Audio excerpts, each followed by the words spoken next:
अस्सलाम वालेकुम।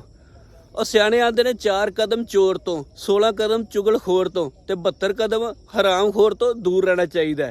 और भले वक्तां की गल है, एक पिंड दे विच एक बीबी सी, उहनूं चूड़ियां करन दी आस सी। उनका तरीकाकार ये सी कि उन्हें निकलना घरों बाहर, जिहड़ी कोई बीबी उन्हें वेखना काम करती भी कोई, या बूहे अगे ना झाड़ू बोकर फेरदी पई है, तो उहदे कोल जा खलोना, तैनूं कहना है नहीं भैणा, मैं तो जदों तैनूं वेहनी तू हर टाइम काम ही लगी रहनी है, सारा दिन काम, कदी आराम नाल ही बह जा कर। तू तो इस घर दे विच ही, तू तो इस घर नूं सवारता है, तेरे तो पहलों, तेरे आउण तो पहलों तेरा नूं पुछदा कोई नहीं सी हुंदा, ते तू तो जिहड़ा है ना, तू तो इस घर दा ही किस्मत बदलती है।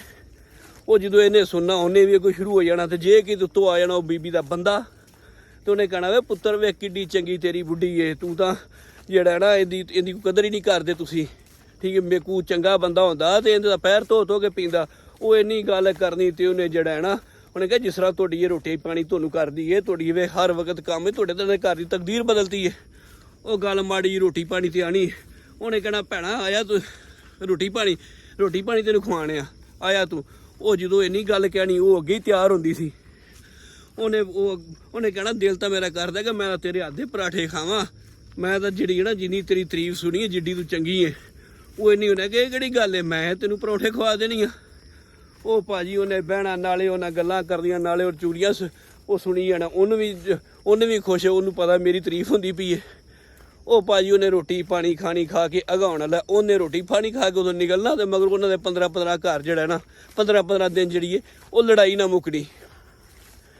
वो तुसीं ऐ दसी एक गल कहानी, तुसीं जरा नोट करो कि साडे अज दे मुआशरे दे विच भी इंज ही है।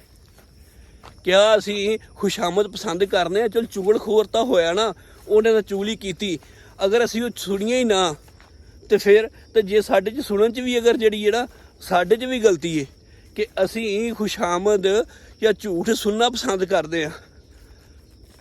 अगर असीं सुनिए ही ना, तो उहदी की जरूरत है कि वो जिहड़ा ना वो लड़ाई पवाए या सानू सुनाए। अजकल कुछ तुसीं किसी अगे कोई सच्ची गल करके वेख लवो, किसी नूं कहो पुत्तर ऐ काम गलत है तो ये तू ना कर, ला सानू सारे तो भैड़ा बंदा वो लगना है जिन्हें सानू सीधी गल करनी, जिन्हें सानू पुट्ठे काम तो डकना है, तो जिन्हें आखना ला ठीक है शावा तेरे वर्गा तो कोई है ही नहीं, तेरे वर्गा जम्मे ही नहीं, ला सब तो चंगा बंदा सानू वो लगना है। अल्लाह पाक तुहानू सारिआं नू खुश ते सलामत रखे। वीडियो चंगी लगे तो लाइक तो शेयर लाजमी कर दिया जे।